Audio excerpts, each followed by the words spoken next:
Super 6 super 7 లకు అసలు ఎంత అవుతుంది చూడాలని ఉందే.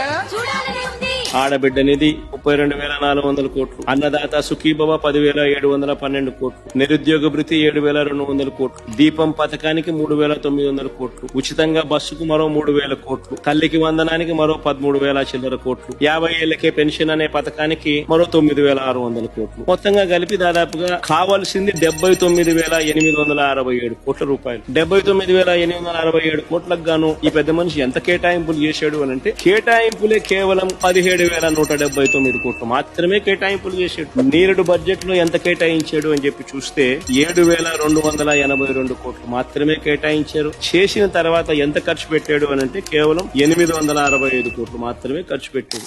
అంటే బాబు షూరిటీ, మోసం గ్యారంటీ అన్నదానికి నిదర్శనాలు ఇవన్నీ కూడా.